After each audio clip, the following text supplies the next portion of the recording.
Hey y'all, it's the wine-loving bookworm back with another book and wine review for your Sunday night. I have a little bit of a different setting tonight.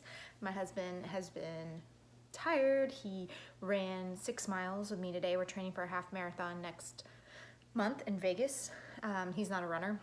So he ran 6 miles with me today. He has been helping me clean the house and do chores. He works really hard every day of the week, and he's out there watching Magnum PI right now, and I just don't have the heart to be like, can you go in the other room so I can do my book review?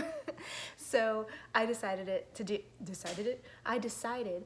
it from my bedroom tonight, which has another bookcase, running metals.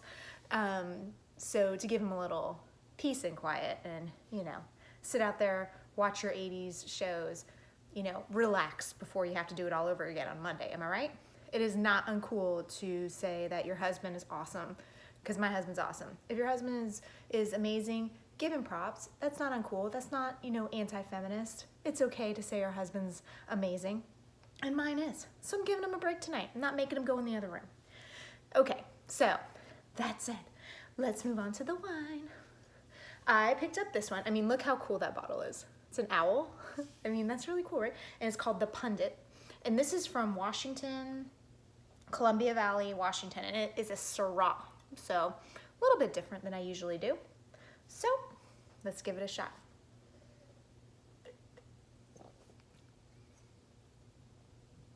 That's pretty good. Hold on one more time. It's really light. Like, that's not a very robust kind of taste. There's not a lot going on there. It's light, but I like light.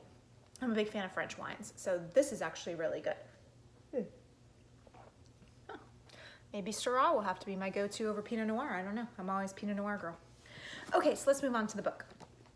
This week I read Next Year in Havana by Cleeton.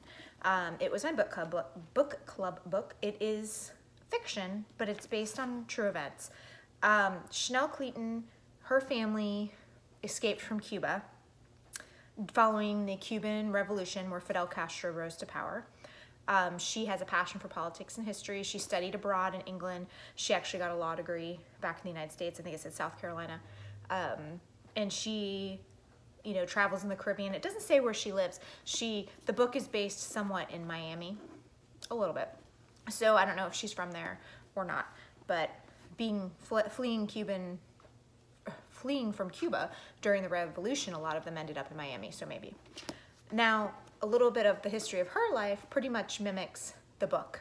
So this book takes place mostly in Havana, Cuba, and it centers around Elisa, who her family is one of the elite in Cuba.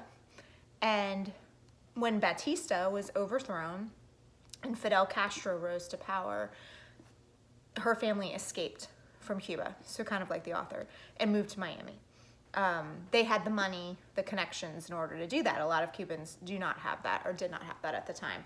Do not have that now if they're still there, obviously. So the book, and then, okay, so it starts with Elisa, and then it flashes back and forth between Elisa and Marisol, who is her granddaughter. Elisa ends up dying. It's not really a spoiler, it happens early on. And then Marisol takes a trip to Cuba to try to find out more about her grandmother. She loved her grandmother so much.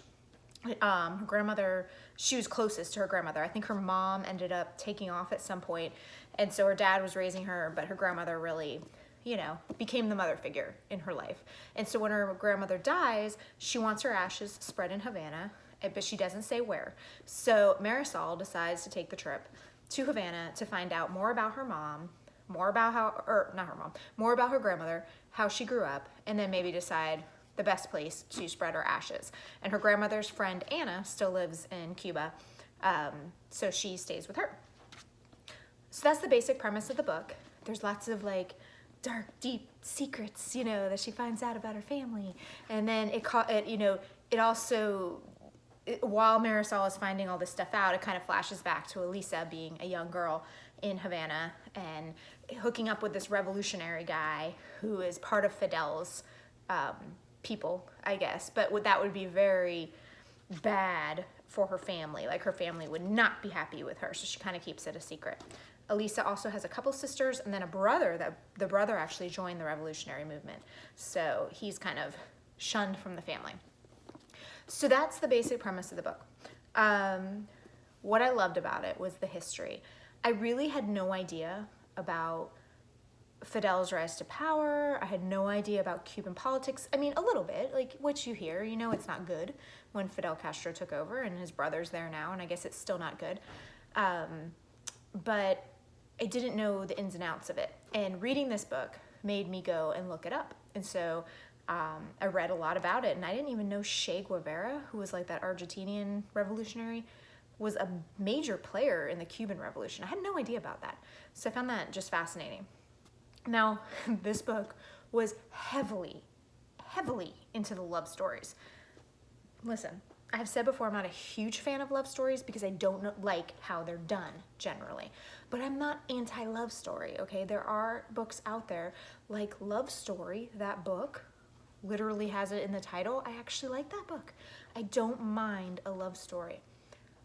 I did not like the love stories in this book. The author, I am sorry, Chanel Cleeton, but you need to pick up a thesaurus because if she said the air was electrified one more time, I was going to throw this book out the window. And then she would say things like, her breath hitches. She said that over and over and over again, you know? So, I don't know, very, very cliche, and it distracted from the overall story, and there was way too much of it, you know? You can have a love story going on, but this book, Next Year in Havana, is clearly, you know, a fictional account of true events that happened in Cuba. So I think that should have been the focus, but whatever. You know, she wrote a book. It's good. She's selling it. You go, girl. I don't like the love story. My 2 cents. It's a Reese's Book Club book, if that means anything to you. It was very easy to read. It was very quick. I read it in like 3 days. How much? I think it's like 340 pages, something like that, but very easy, very quick. And again, I loved the history. It left me wanting more on the history side. This was my book club book. And I went to book club last week, and it was really interesting because 2 of the women in my group had been to Cuba, and they talked about just the abject poverty there now.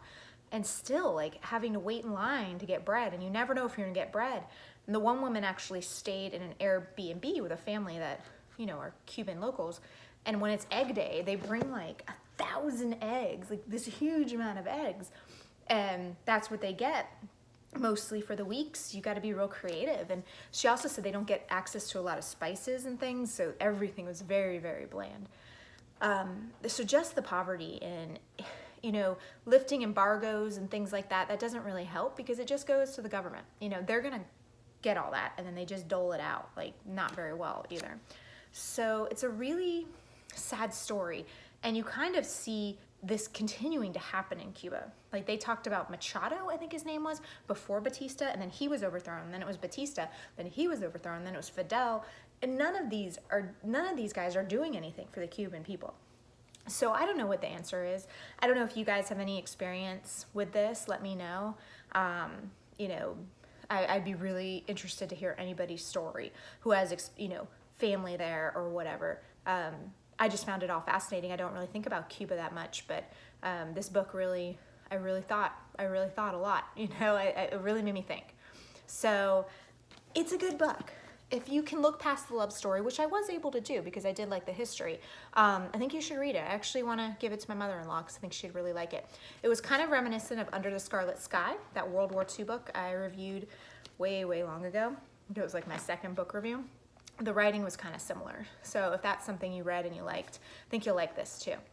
Okay, so that's Next Year in Havana. Moving on. It's Halloween season. Oh, I'm so excited. This is my favorite month of the year. It's my wedding anniversary. I love October. I love football. I love Halloween. I love fall. I love everything. Everything pumpkin. Oh my God, I'm so excited. So I have my pumpkin shirt on. So the next 2 books are going to be Halloween themed, quote unquote. The first book I'm going to do next week is The Institute by Stephen King. I mean, have you guys heard of this? I've never heard of it. And I follow a guy named Bemused Book Boy on Instagram, and he posted about it. And I'm like, I love Stephen King. Not necessarily his new stuff. A lot of the stuff I've read that is newer, I haven't liked. But I am a freak about the old school stuff, like It, Firestarter, Salem's Lot, you know, Pet Cemetery, Thinner, Running Man. I mean, I've read The Stand, you know, the Tommyknockers. I've read almost everything he's written. And I'm just a Stephen King freak. So when he posted about this and he said he liked it, I'm like, well, I got to pick it up. I'm probably about a quarter of the way through. So far, it's been slightly slow, which Stephen King books can be huge. I mean, I have It back here somewhere, like right here, and it's like, let's see, that big. So sometimes it can be a little bit slow. So I'm hoping that it really picks up and it really has a great, you know, ending and stuff. So it's pretty easy to read so far. So we'll see. So that's it for me tonight. So Stephen King, The Institute, that's what I'll be reading next week. Next year in Havana, I think you should try it. I think it's really interesting. I have not read a lot of stuff about Cuba, and this is super interesting. It's super interesting. I keep using that word. My God, should I pick up a thesaurus? Jesus Christ. Excuse my language. But anyway, read it. It's good. And then, what's this called? The Pundit? I mean, how can you miss that? The owl. Ooh, creepy Halloween. That's a Syrah. And let's try it one more time. Oh yeah, that's good. That was BOGO at Publix. I can't remember how much it was. It's probably like 13 bucks or something. It's not too much. So anyway, you guys have a great week, and I will see you next Sunday. Cheers.